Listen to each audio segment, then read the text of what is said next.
전기차 업계가 중국 비중을 줄이려고 정말 노력하고 있습니다. 하지만 이건 결국 수년이 걸릴 수밖에 없는 문제입니다. 미국 자동차 산업의 본거지 미시간주의 상원의원 데비 스테버나우가 최근에 한 얘기입니다. 바이든 대통령이 지난 16일에 서명한 인플레이션 감축법에 대한 사실상의 문제 제기인데요. 전기차 신차를 살 때 7,500달러, 우리 돈으로 무려 1,000만 원에 가까운 보조금을 지급하는데 디트로이트의 분위기가 영 삭막합니다. 이 혜택에 조 맨친 상원의원이 고집한 디테일의 악마가 숨어있기 때문입니다.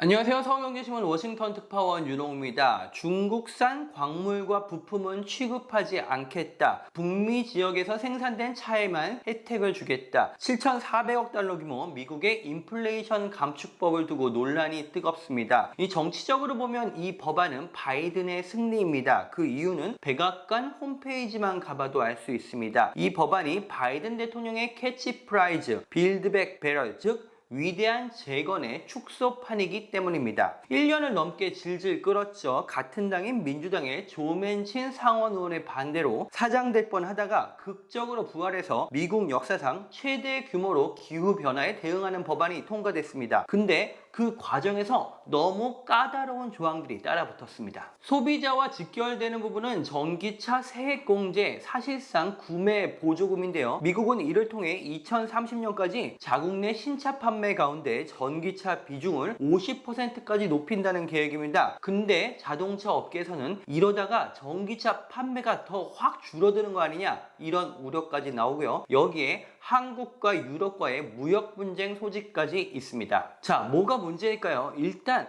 혜택을 받을 수 있는 기본 조건이 너무 빡빡합니다. 우선 지금까지 미국 정부가 주던 전기차 세 혜택과 달리 이번에는 생산지가 반드시 북미여야 합니다. 이게 한국 차에게는 굉장히 치명적인데요. 미국, 캐나다, 멕시코의 생산 기반을 갖추고 있어야 혜택을 받을 수 있다는 겁니다. 이 조항은 법안 통과와 함께 바로 발효가 됐고요. 미국 정부가 혜택을 받을 수 있는 차종 31개 모델을 제시했습니다. 물론 여기에는 현대차가 포함이 안 됐습니다. 현대차가 미국 내에서 본격적으로 전기차를 생산하기까지는 앞으로도 한 2-3년 정도의 시간이 남았는데요. 이 시간 동안 현대차 전기차의 가격 경쟁력에 치명적인 문제가 생기는 겁니다. 미국산도 아니고 북미산이라는 것도 참 희한한 부분인데요. 미국이 캐나다와 멕시코에만 혜택을 주는 조항이기 때문에 WTO의 최혜국 대우 조항을 위반하는 사안이 될 수 있습니다. 한국과 유럽의 통상당국이 문제 제기를 하는 것도 바로 이 때문입니다. 내년부터 적용되는 또 다른 조건들을 보면요, 총 7,500달러의 혜택이 두 가지 조건으로 충족돼야 합니다. 이 배터리 광물에서 북미산 또는 FTA 체결국산 비율 조건을 채워야 3,750달러, 배터리 부품에서의 비슷한 조건을 채워야 또 3,750달러, 이렇게 구성이 됩니다. 배터리 광물의 경우 처음에 40% 정도의 비율에서 시작해서 불과 4-5년 만에 80% 이상으로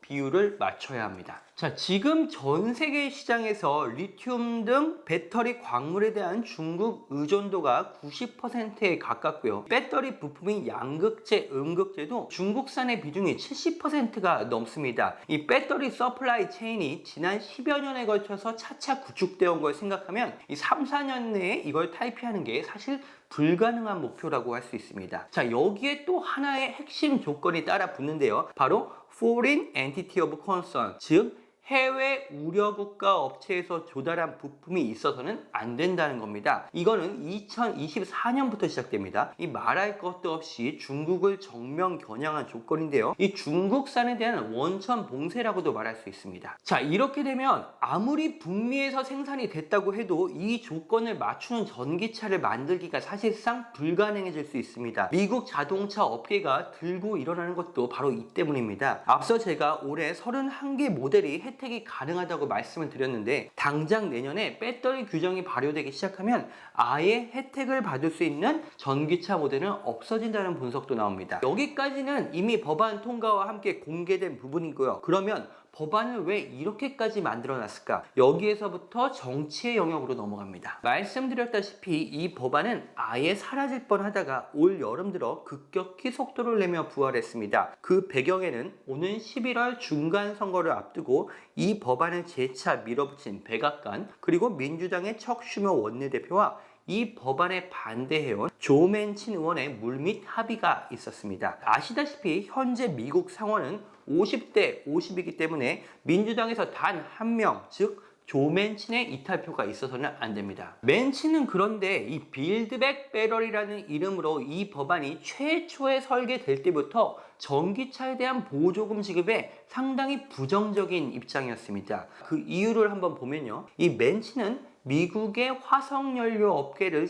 사실상 대변하는 정치인입니다. 그의 지역구 웨스트 버지니아는 미국의 석탄 산업 중심지고요. 맨친은 석유 업계로부터 가장 후원금을 많이 받는 상원 의원으로도 꼽힙니다. 미국의 기후위기 악당 12명의 맨친이 포함되기까지 했는데요. 자, 그는 기본적으로 급격한 에너지 전환을 굉장히 비현실적이라고 보는 인물입니다. 이 민주당이지만 정책 성향은 공화당에 더 가깝습니다. 그의 지역구 그리고 그의 지역구 주민들 분위기를 봐도 그의 성향을 넘겨 짚을 수 있는데요. 웨스트 버지니아는 사실 전기차에도 별로 관심이 없습니다. 이 주에 도요타의 생산 공장이 있기는 하지만 지난 2020년 기준 웨스트 버지니아에 등록된 전기차가 600대에 불과합니다. 전체 차량의 1%도 안 되는 수치입니다. 맨친이 이번에 웨스트 버지니아에 대한 다양한 지원을 끌어내면서 척 슈머 대표와 인플레이션 감축 법안 통과에 합의를 하긴 했지만요. 그는 그가 가지고 있는 전기차 보조금에 대한 부정적인 생각을 이 중국 견제라는 명분을 앞세워서 법안 곳곳에 녹여냈습니다. 자, 민주당 지도부 입장에서도 이게 비현실적인 거라는 걸 몰랐을 리는 없습니다. 하지만 그들한테는 일단 법안을 통과시키는 게 목적이었습니다. 당장 오는 11월 중간 선거에서 패배할 것이라는 전망이 공공연한 마당에 지지층을 결집시킬 한방이 절실했기 때문입니다. 결국 전기차 혜택만 놓고 보면 이 민주당의 정치적인 조급함과 또 조 맨친의 완고한 고집이 맞물려서